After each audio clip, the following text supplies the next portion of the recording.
Mayroong 55 na nandyan, sila muna binigyan namin. Paano po yung iba? Yan ho, ang gusto naming makapanayam sana, yung DSWD or si Mayor. Kasi ang hirap ho naman yan, ibibigay namin yung 55 para doon sa kwan, how about the others? Magkakaproblema ho kami.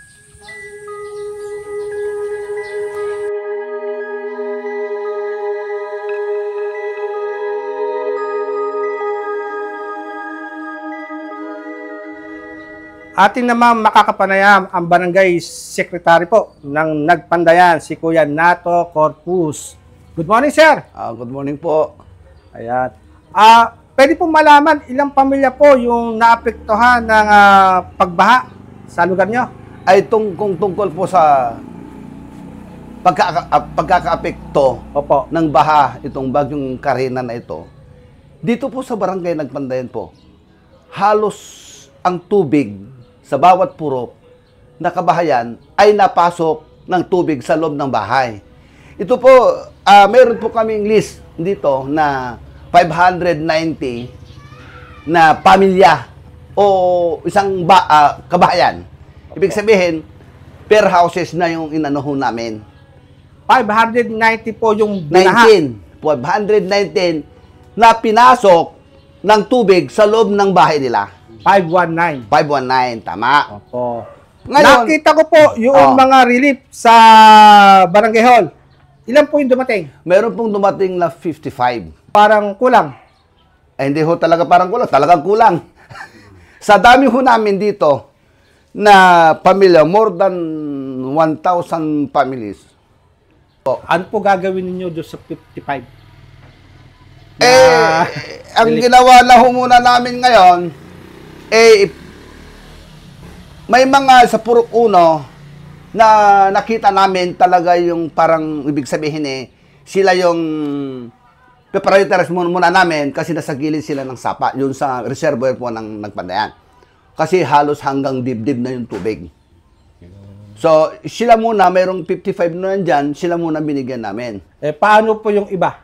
Yan ho, ang gusto naming makapanayam sana, yung DSWD or si Mayor. Kasi ang hirap ho naman yan, ibibigay namin yung 55 para doon sa kwan, how about the others?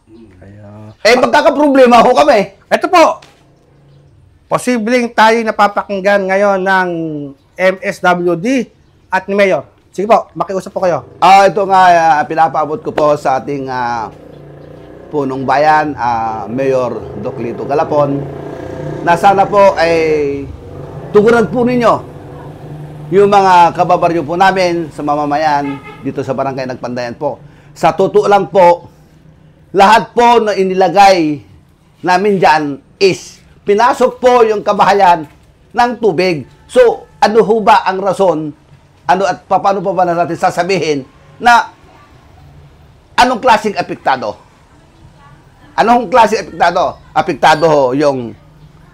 Alam naman ho namin yung hindi napasok ng tubig Alam namin yun na hindi ito apektado. Pero, mostly, almost nasa 60% ang napasok ng tubig sa kabahayan from Purok 1 to Purok 7. Yan ho ang katotohanan yan. At pinaabot ko rin po sa DSWD po. Sa buong Nagpandayan ho, ay talagang maraming pinasok ng tubig sa kabahayan. So, it means to say, affected na siya. Ganun ho yun.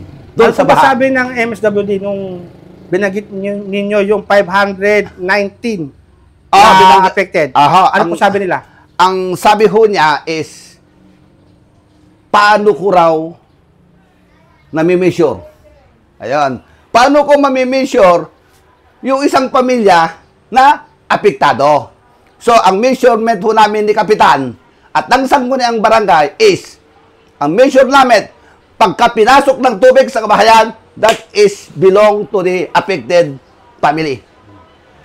Yun lang ho, yung gusto namin. Sige po, meron pa kayo naisabihin. Yun lang po para sa kabarangay po namin. Yun lang po.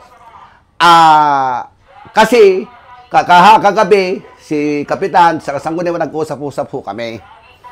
Kasi ang sabi nga namin, bawat isa, paano yung pinasok ng tubig sa loob ng bahay? Siyempre, hindi siya makakakilos na maayos sa hindi pinasok ng tubig sa kabahayan. Yung pinasok ng tubig sa kabahayan, hindi niya alam kung anong gagawin niya. Nakatungtong sa tubig. Yung hindi naman pinasok, nakatungtong doon sa flooring lang niya. So, ibig sabihin, sino apektado doon? Yung may tubig sa loob ng kabahayan. Yan lamang po. Maraming salamat po.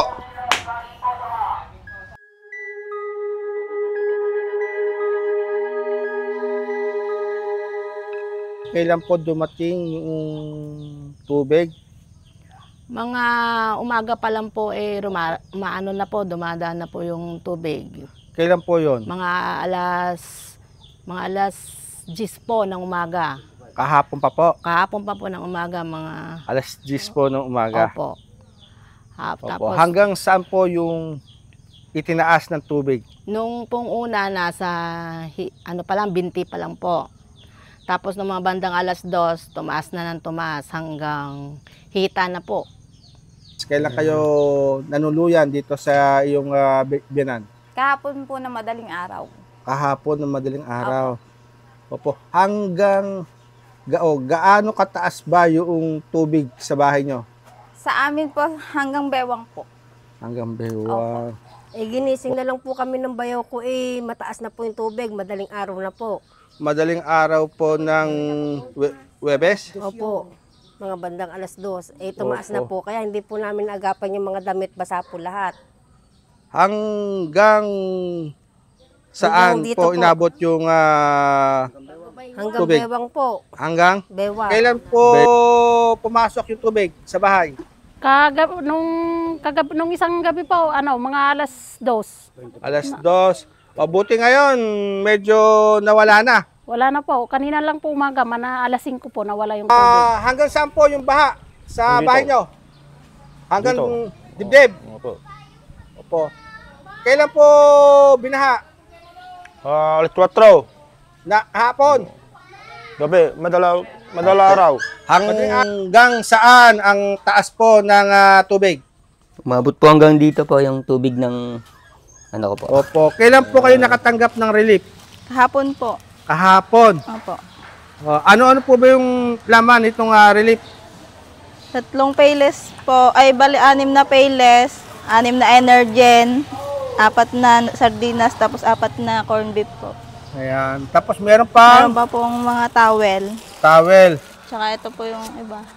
Saka Mga underwear, underwear. tsaka po shampoo, Colgate, sabon, face mask, tsaka po alcohol.